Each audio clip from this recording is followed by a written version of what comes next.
In this culture, we have never had one authority to spread spiritual process. Because this is the only culture on the planet without a religion of its own. So Hindu is essentially that culture which was born out of the river Indus is called Hindu. So it's a geographical and cultural identity, never was a religious identity.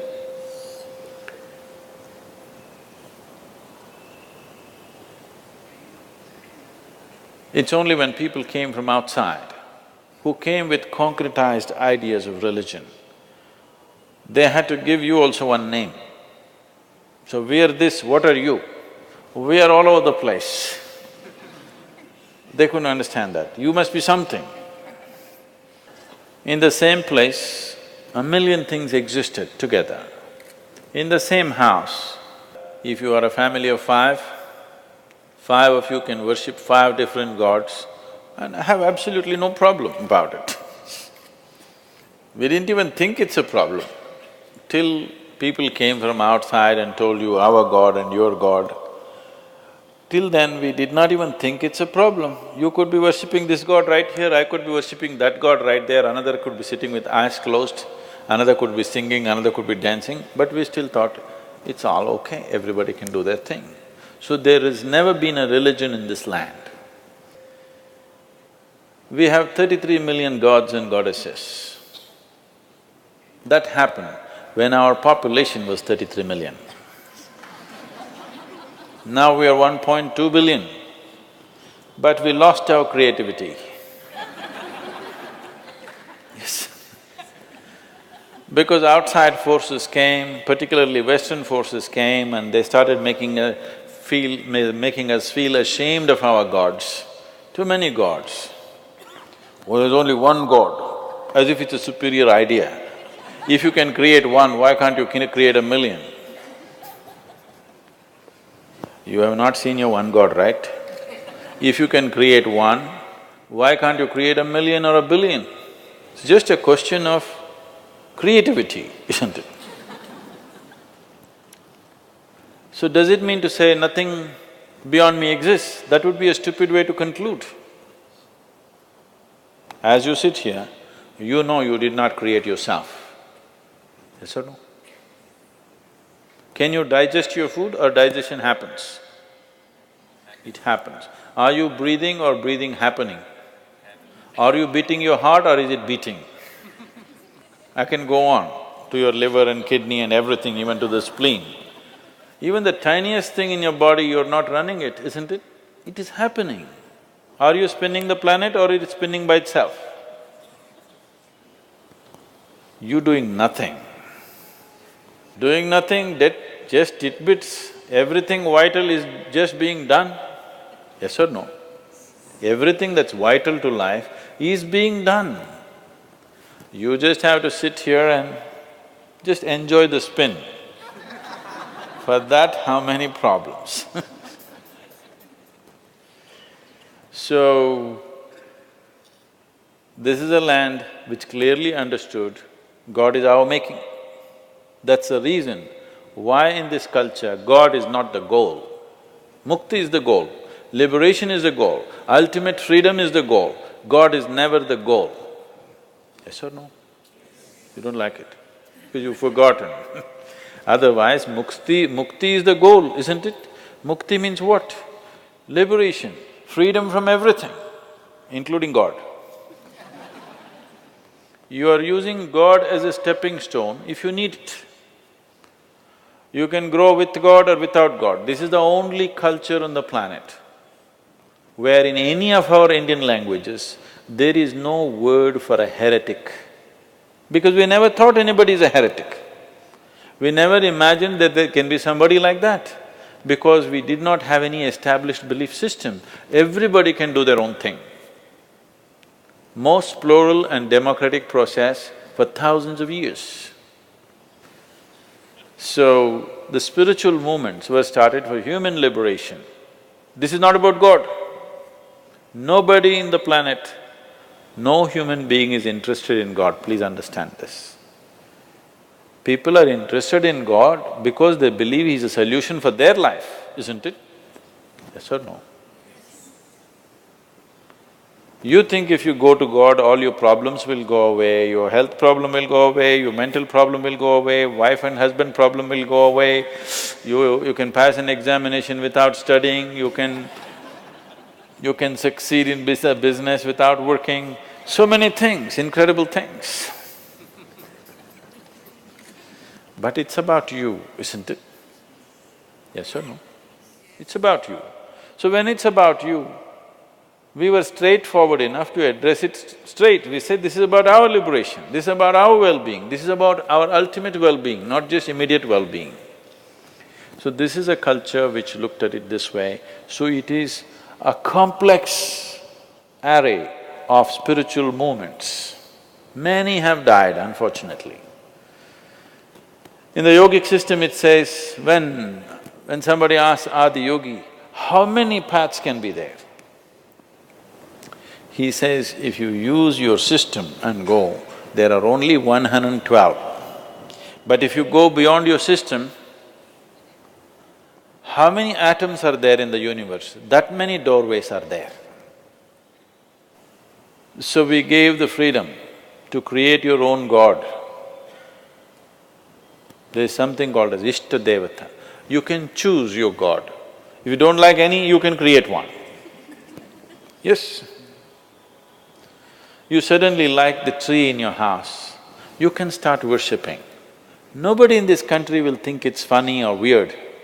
Anywhere else if you do it, they would be burnt alive, but now they will throw stones at them across the fence because they think you're a heretic, you're worshipping a tree. You like a stone in your garden, you can start worshipping that. Nobody thinks anything odd about it. It's perfectly fine. Because there is not a single atom in the existence without the hand of the Creator in it. Every cell in your body is doing complex activity not because of you, isn't it? The source of creation is functioning through that. Every atom, all this complex movement of proton, neutron, electron happening, you doing it? The hand of the Creator is very much in it. So, every atom is a doorway to the beyond. Because of this, so many varieties of spiritual movements happened.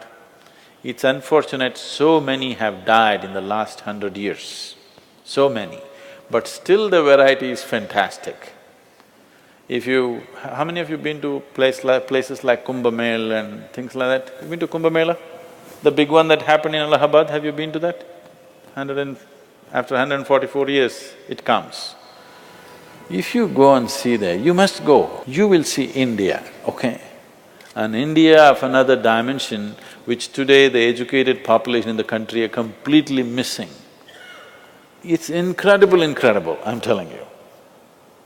People are putting their last penny and traveling from somewhere just to be there for 2 days and go. I'm saying it's that level of people, where 100 rupees would mean like what a million would mean to you, that's how much 100 rupees will mean.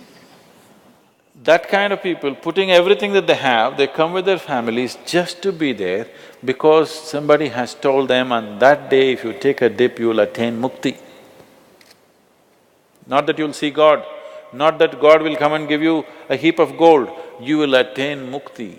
Still 800 million people in this country are actively seeking liberation, knowingly or unknowingly. It's an incredible thing, nowhere else on the planet there is such a phenomena happening that there are human beings longing to go beyond their present level of existence consciously. Nowhere else such a thing has happened. When Mark Twain visited India, he spent 2.5 to 3 months in India. There's a book about his travels. Along the equator, he traveled around the world. So, he said, anything that can ever be done, either by man or God, has been done in this land. This is one of the best compliments India has ever received. And that is so. In terms of understanding the mechanics of how a human being is made and what we can do about this, Nowhere else has anybody looked at it with the profoundness that it has been looked at it in this culture, nowhere else. I'm not saying this being biased that I'm born in India, so I have to boo-boo-boo. This is not about you being Indian or not Indian. This is about a profoundness of knowledge which is gone awry, lost its tracks or losing its tracks slowly. Unless we put it back on the right thing, humanity will lose something tremendous because today we know how to call on the phone and talk to somebody in America, but we do not know how to communicate with this one yet. Our communication technology, information technology has hit the ceiling, but what information do you have about the nature of your own existence? Nothing. We know how to do many things, we can go to the moon, but you don't know how to simply be here. So, this technology of inner well-being has been explored with absolute profoundness. This knowledge should not be lost. Only if this knowledge flourishes on this planet, material and economic well-being will translate into human well-being. Otherwise, you will have everything and you will have nothing. Just to give you an example, what's happening to India right now. The last year, 2011, when the Diwali came, we call it Deepavali. When the Deepavali came in South India, about 127 crores worth of alcohol was sold in one day in Tamil Nadu. Out of this, 21 crores worth of alcohol was sold in one small town where a population is about 6 to 6.5 lakh people.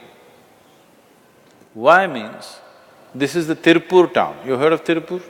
It's a hosiery town, it's an export-oriented town. Everybody here, their incomes are at least 3 times that of everybody else in the state. So if money comes, they're going to get drunk and stay in the gutter. 42% of the Tamil Nadu's population is going diabetic. So if money comes, you will buy disease. So if economic well-being does not translate into human well-being, it's meaningless. Moving from poverty to affluence is a hard journey. Whether it's for an individual or a society or a nation, it is a hard uphill task. After you get there, the deception of it, you work hard all your life and get there, and all you get is a disease. All you get is addictions, all you get is misery, all you get is broken minds, all you get is stress. It is a great deception. So when people achieve economic well-being, human well-being also should happen. If this has to happen without an element of spiritual dimension in them, it cannot happen. They may be following an organized spiritual process, or by themselves they might have found something. But without an element of spiritual process, there is no way anybody can translate economic well-being into human well-being. This must happen. As economic development happens, it is very important parallelly spiritual possibilities are widely available to every human being, otherwise life will deceive you in such a bitter way